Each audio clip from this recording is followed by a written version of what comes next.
Cette vidéo vous est présentée par la boutique de Diceall.com, les prix les plus bas sur vos jeux de société favoris.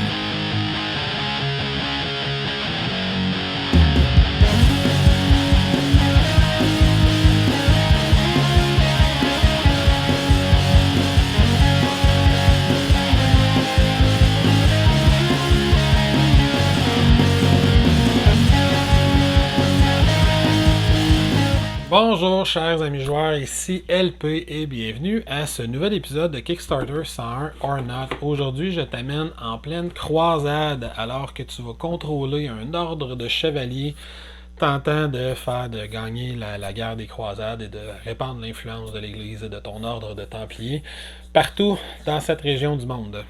C'est un jeu qui s'appelle Crusaders Die Will Be Done. C'est un jeu de Seth Jaffe publié par TMG Games, de Tasty Minstrel Games. C'est un jeu qui va se jouer de 2 à 4 joueurs. Ça prend environ 1 heure, 60 minutes. Disons, jouer une partie. Des joueurs habitués vont s'en tirer en 45 minutes. À 4, ça va être un petit peu plus long, mais à 2 ou à 3, 45 minutes à 1 heure pour jouer une partie. C'est un jeu de rondelles. Fait qu'on va avoir une séquence d'actions où on va avoir 6 actions qui sont distribuées sur une rondelle. On va avoir des pions d'action qui sont placés là-dessus. Quand on va vouloir faire une action, on va retirer tous les pions d'action d'une des actions, puis on va les redistribuer autour de la rondelle. Puis le nombre de pions d'action qu'on va avoir distribué va déterminer la puissance de l'action qu'on peut faire. Fait qu'on peut se déplacer, attaquer des troupes ennemies, construire des bâtiments, faire un paquet d'affaires. Le matériel c'est super beau, je l'annonce déjà. Et on fait un spécial aujourd'hui. TMG a eu l'amabilité, en fait, moi quand je l'avais backé, j'avais reçu 2 copies par accident plutôt qu'une, et avec la permission de TMG, je leur ai écrit, je les ai contactés. On va dans cette vidéo-là faire tirer l'une des copies. J'ai évidemment, vous me connaissez, la version de luxe, fait que c'est notre concours du lundi cette semaine, on fait un petit spécial.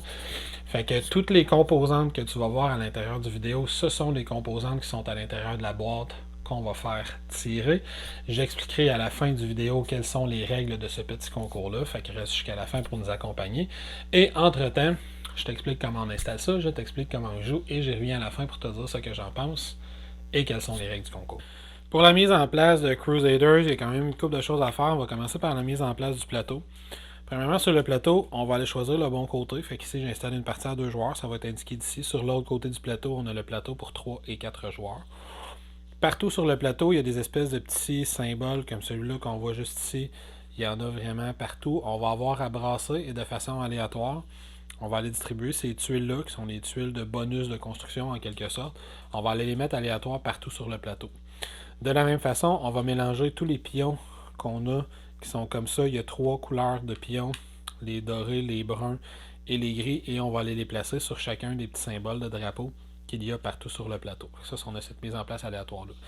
Dans le cas de ces jetons-là, on en a également un doré à mettre ici, qu'on va mettre sur le dessus de la piste vis-à-vis le 3. Même chose ici, qu'on va mettre dans le haut de la piste vis-à-vis le 3. Finalement, pour la mise en place du plateau, on va aller choisir nos joueurs commencent où.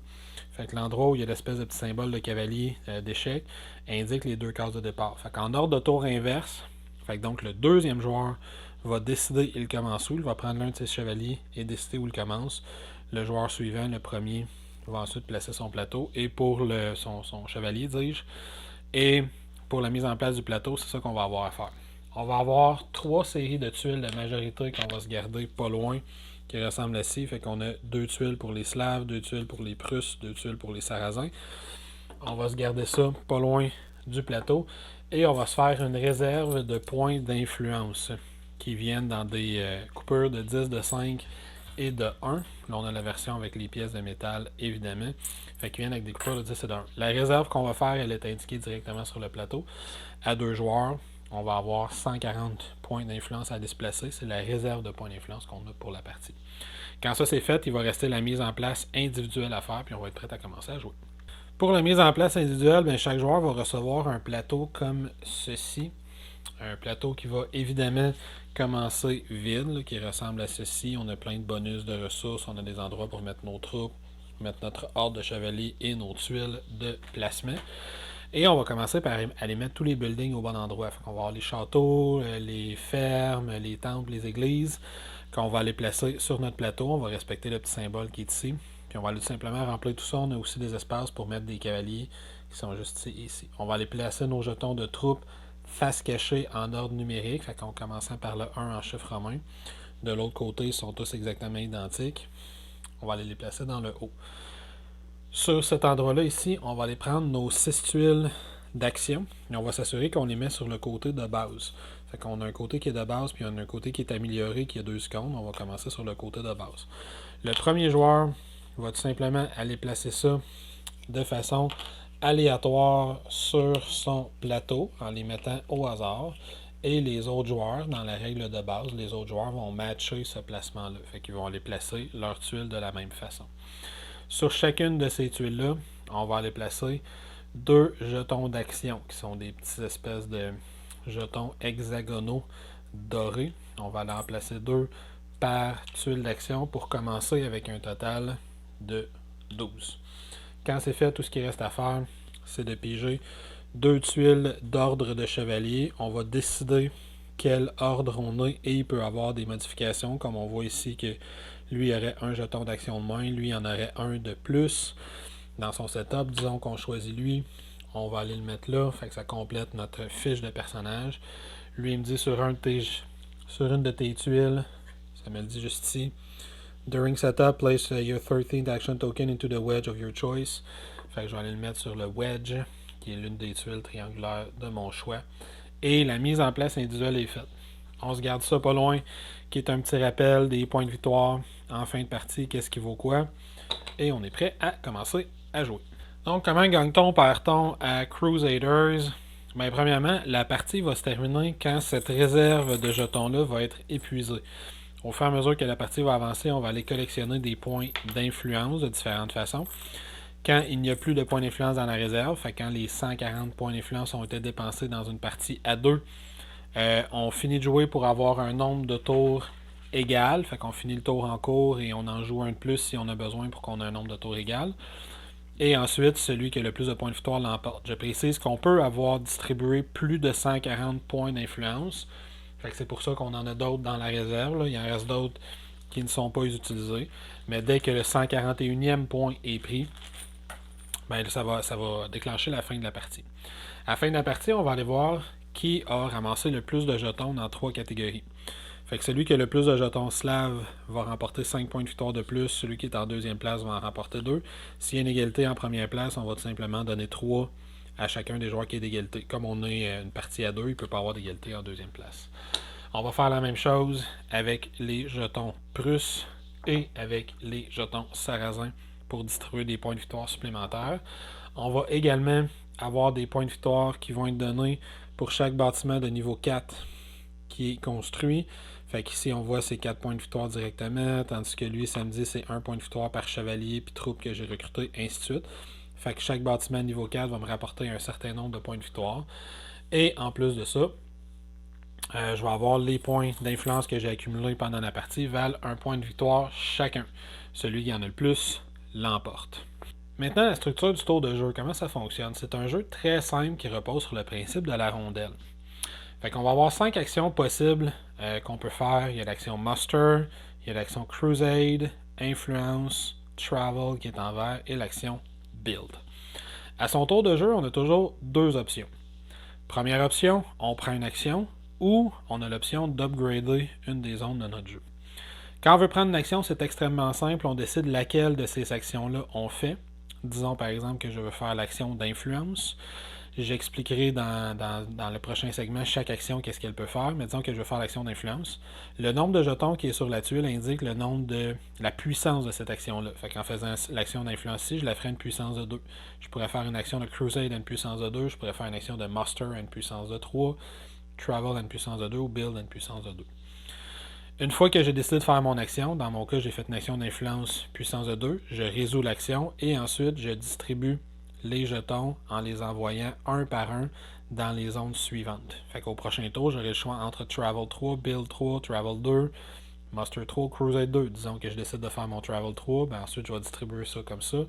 Fait que là maintenant, au tour suivant, je pourrais faire un Build ou un Muster. Maintenant, je vais être à une valeur de 4 si je l'ai fait. Puis ainsi de suite. Fait que le tour de jeu n'est pas plus complexe que ça. L'autre option que j'ai, c'est à la place de faire une action, je peux décider de prendre l'une de mes wedges, comme ça qu'on les appelle, et de l'upgrader. Ça ne coûte rien. Ça me coûte mon tour, en fait. Je fais rien d'autre. Et quand je vais avoir fait ça, je vais prendre l'un de mes wedges. C'est pas obligé d'être le même. Et je vais redistribuer ces jetons comme on le fait d'habitude. Fait que c'est pas obligé d'être le même que j'ai upgradé. Je peux partir d'un autre endroit, mais je vais quand même faire une distribution de jetons. Qu'est-ce que ça fait quand j'upgrade? C'est qu'à partir de maintenant, je vais avoir 2 actions sur cette tuile-là. Fait que si je vais faire des actions qui sont sur cette tuile-là, j'aurai le choix de faire Influence 3, Master 3, ou je pourrais faire Influence 2, Master 1, ou Influence Master 2, Influence 1, ainsi de suite. La seule règle, c'est que pour utiliser l'habileté, même si j'ai des bonus, pour utiliser l'habileté, je dois y consacrer au moins un jeton d'action. Fait que ça, la structure des actions, c'est juste ça. Maintenant, qu'est-ce que chacune de ces actions-là fait? Première action expliquée, l'action Muster. L'action Muster, c'est l'action de recrutement de troupes. Si je prends l'action Muster, elle est juste ici. Comme d'habitude, là ici, je prends une action Muster à 3, fait que je vais redistribuer ces 3 jetons-là. Et avec mon action de Muster à 3, je peux recruter l'une des troupes qui est ici. Je dois toujours commencer par la gauche. Fait qu'ici, la valeur que je dois payer, c'est justement 3, tel qu'indiqué dans le bas du jeton. Et quand j'aurai fait cette action de Muster-là de 3, je le tourne pour montrer que j'ai une troupe de recruter de plus. Comme j'ai recruté la troupe niveau 1, je fais un point d'influence que je vais mettre dans ma réserve personnelle. La prochaine fois que je referai Muster, j'aurai à payer un coût de 4. Je ferai 2 points d'influence et je tournerai la nouvelle troupe que j'ai. Fait que ça, c'est pour l'action de Muster. Les troupes que je recrute au fur et à mesure, on voit que c'est le même symbole de Crusade, qui est l'action juste ici. Ce qui veut dire qu'à chaque fois que je vais faire l'action de Crusade, comme j'ai 2 troupes de recruter, j'aurai un bonus automatique de 2 sur mon action de Crusade. Pour l'action Travel, le principe est le même. Ici, je pourrais faire une action de Travel de puissance 3. Fait que je vais prendre mes 3 jetons pour les distribuer 1, 2 et 3. Comme ça. Qu'est-ce que je peux faire avec mes 3 points de déplacement? Je peux déplacer mon ou mes chevaliers. Au début de partie, on en a juste un sur le plateau. Chaque case que je vais me déplacer me coûte l'un de mes points de déplacement. Si j'avais plusieurs chevaliers sur le plateau, avec mes 3 points de déplacement, je pourrais très bien faire 1, 2 et 3 comme ça, sans aucun problème. S'il y a des jetons ennemis sur la case que je quitte, disons que j'ai mes 3 points de déplacement, je commence comme ceci, j'aurai à dépenser 2 points de déplacement pour quitter une zone où il y a un ennemi. Et pour les règles de déplacement, c'est pas mal tout ce qu'il y a à savoir. Donc pourquoi on voudrait se déplacer dans ce jeu-là? Généralement ou souvent, on va vouloir prendre l'action Crusade. L'action Crusade, donc, c'est le petit icône qu'on a juste ici. Dans ce cas-ci, il pourrait faire une action de Crusade de valeur 4 parce qu'il avait 4 jetons sur son plateau. On se rappelle qu'après avoir fait l'action, il va avoir à déplacer chacun de ses jetons sur l'un des wedges suivants. Et il va terminer son action comme ça. Donc, qu'est-ce qu'on peut faire? Crusade, on peut attaquer les jetons ronds qui sont un petit peu plus... les jetons cylindriques qui sont un peu partout sur le plateau. On a 3 types de jetons. Les sarrasins qui sont bruns et qui ont un bonus d'imprimé dessus. Les slaves qui sont dorés et les prusses qui sont gris. Si on veut attaquer d'abord les prusses ou les slaves, ils fonctionnent de la même façon. Disons que j'avais un chevalier ici, pour attaquer quelqu'un, je dois être sur la même case, ou si j'avais un chevalier qui est juste ici, je pourrais décider d'attaquer par exemple les prusses qui sont juste là.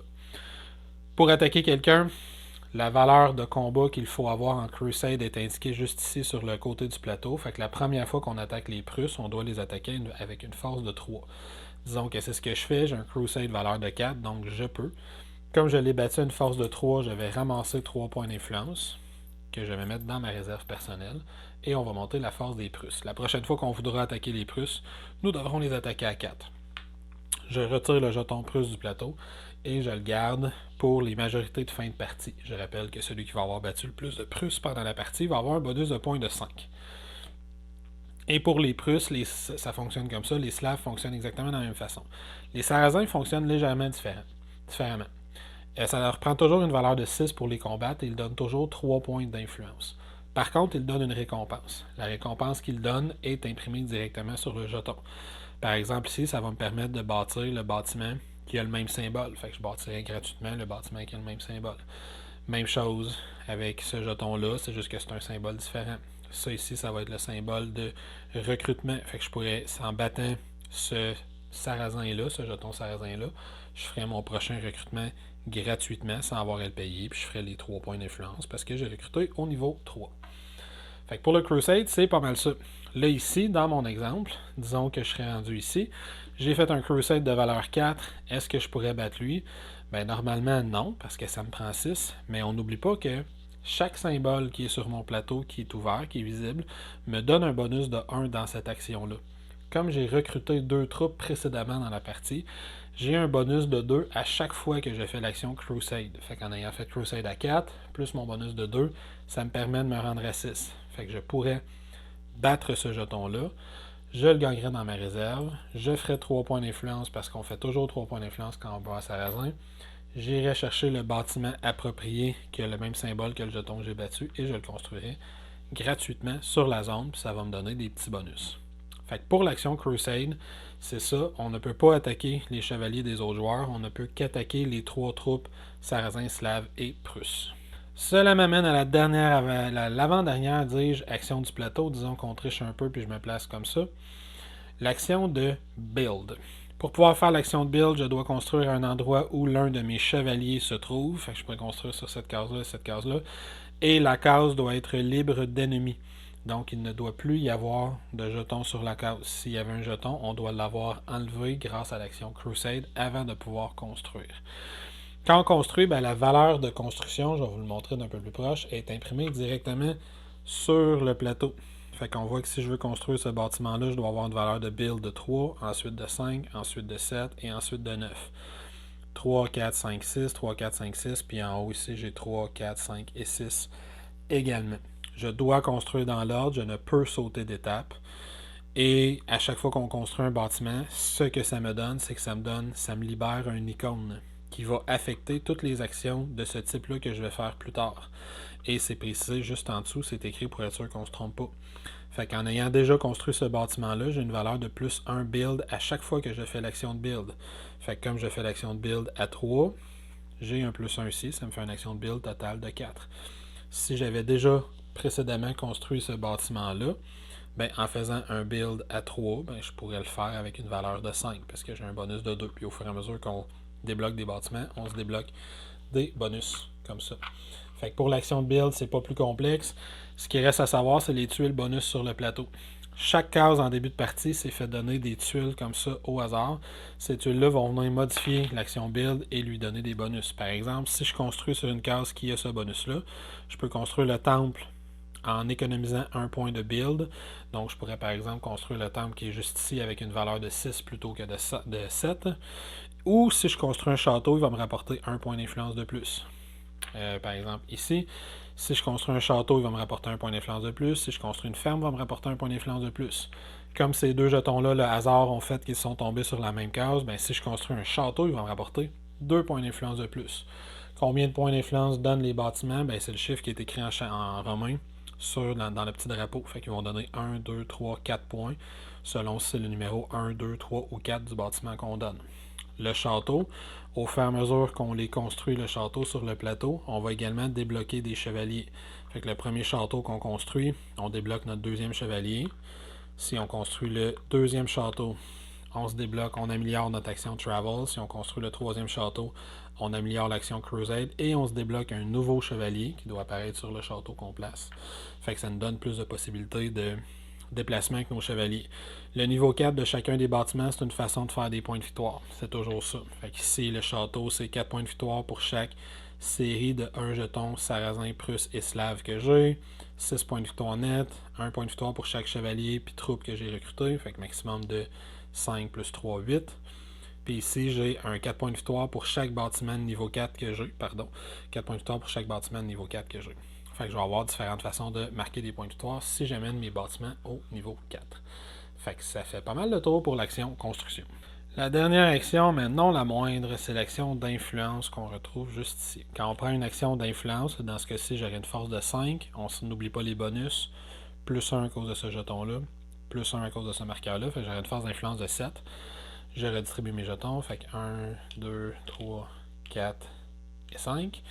Et on fait simplement gagner ce nombre de points-là d'influence. Fait que je gagnerai 7 points d'influence, parce que j'ai fait une action d'influence à une valeur de 7, je mets ça dans ma réserve personnelle, mon tour serait terminé. Et ça fait le tour des actions de Crusaders.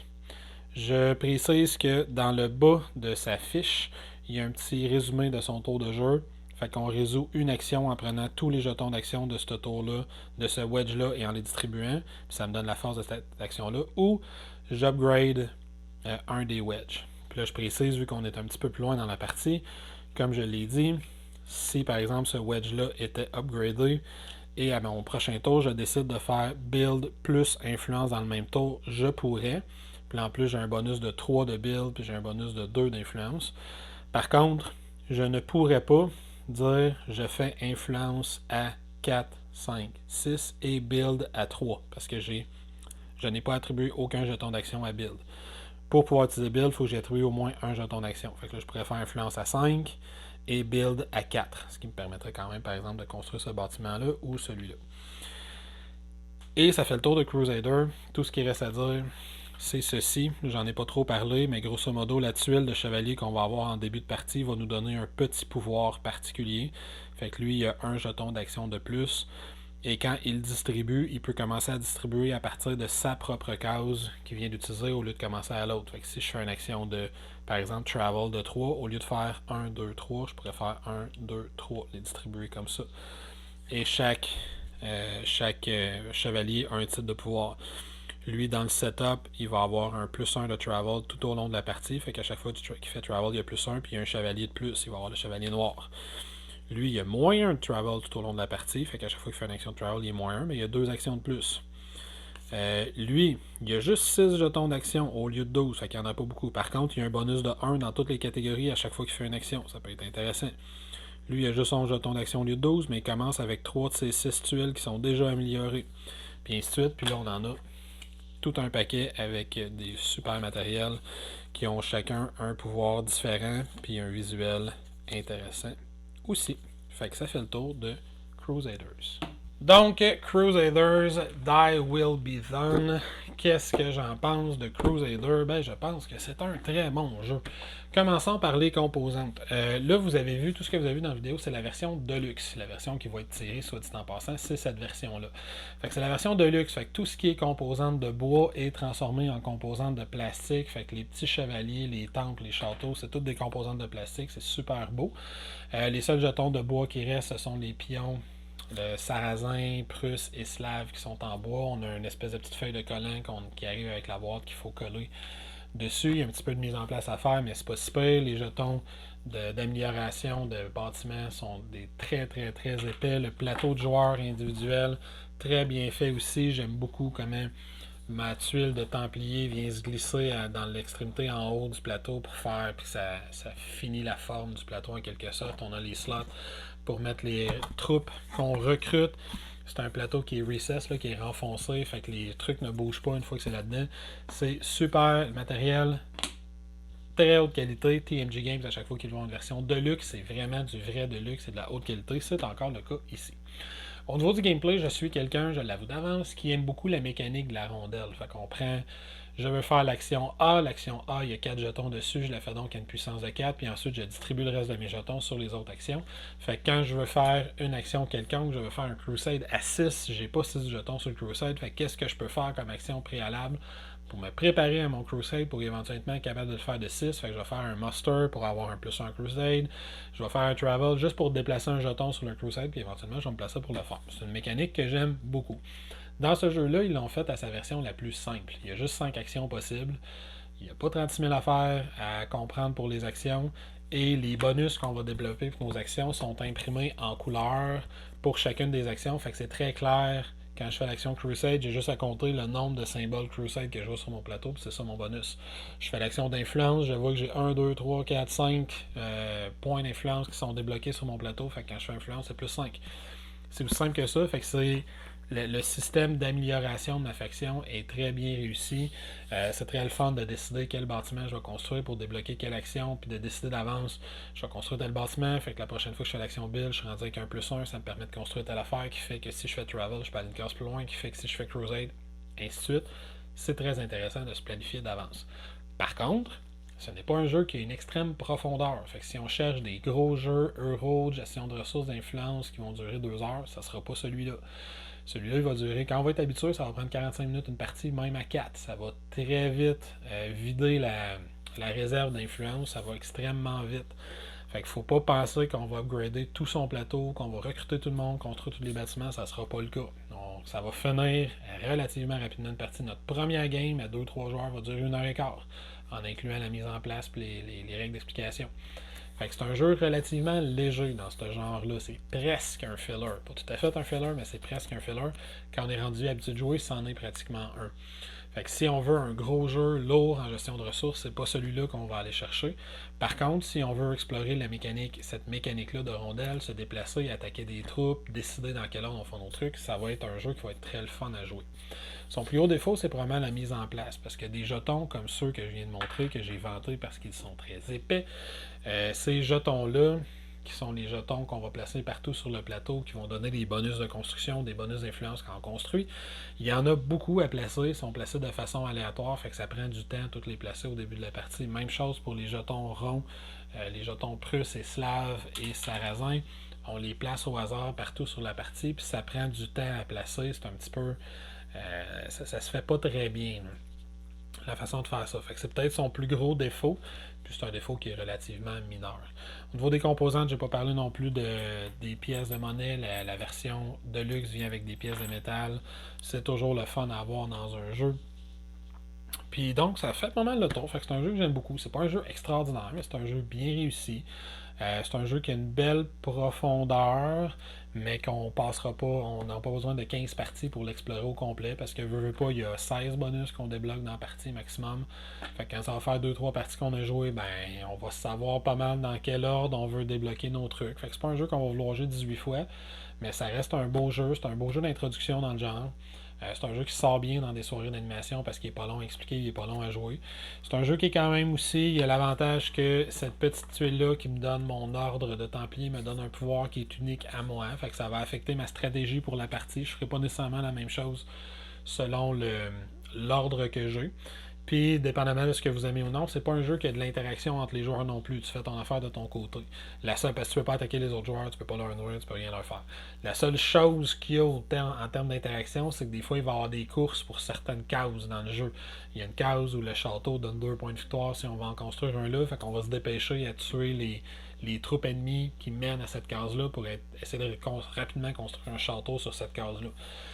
Mais les bonus, c'est pas des énormes bonus, les bonus de construction. Fait que des fois, ça vaut pas la peine de courir après. Fait que c'est peut-être la seule interaction qu'il y a. Elle est très très mineure.